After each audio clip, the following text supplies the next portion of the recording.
So I just got out of Spider-Man No Way Home. It's 3 AM and I can't sleep due to a mix of emotions that are putting me in a very weird state of mind. So I decided to turn on my computer and just express my feelings towards this majestic film. Here we go. I love this movie and I can't wait to see it again and again and again. That's it. End of review. See you soon.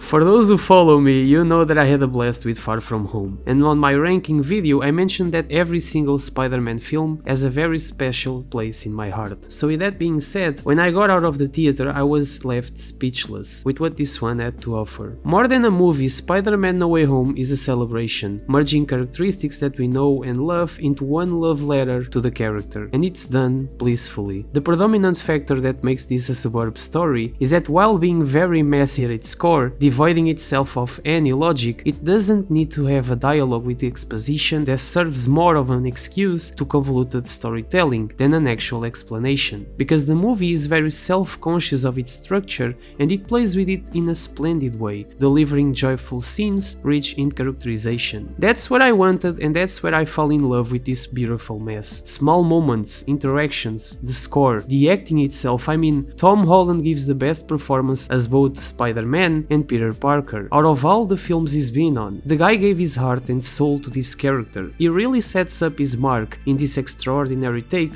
on the web swinger. The visuals are incredible and the fight scenes are constantly captivating, and in pair with the score that builds so much towards epicness. I mean, it's remarkable, especially with callbacks to moments that we know. And talking about callbacks, oh boy.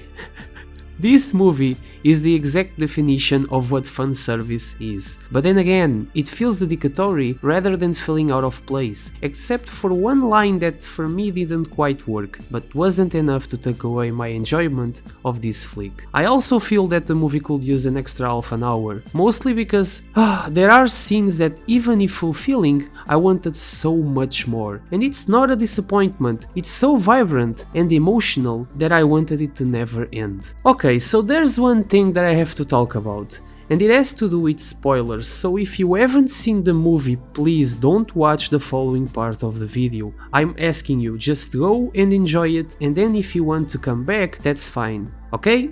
3, 2, 1, here we go. So having Andrew and Tobey in this movie made me appreciate even more the Amazing Spider-Man and the Raimi films. Really, these guys were incredible and their interaction with Tom Holland was so mesmerizing and heartwarming. There were moments where I was hiding my face on my Woody because I couldn't handle my emotions, and it didn't feel like they were forced into the story. It feels they're there to pass their legacy. The goddamn dialogue between the three Spideys, that's where I wanted so much more runtime because it was really good. And also their conversations with the villains accompanied by their scores was wonderful. I cherish a lot of what they did here, especially with the ending of this movie that is just what I needed out of Tom Holland's Spider-Man. He's finally the character at its fullest and I can't wait to see where they'll take him in the future. It comes that time where I have to dismantle my ranking.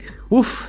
What am I gonna do here? Well, as much as I love No Way Home, I still have stronger feelings towards Spider-Man 2, so I'd say it deserves the second place. Just a reminder, I have this ranking but I love every single movie that is present here, so my personal preferences doesn't mean that the last place is horrible, it's just my personal taste, and I'm happy to know yours. Also, I've been working a lot lately and structuring my top 15 of 2021, so expect that video at the end of the month. In the meantime, I've been reviewing the films that I've been watching on Letterboxd, so if you're curious to know my opinion on some movies, go there and follow me.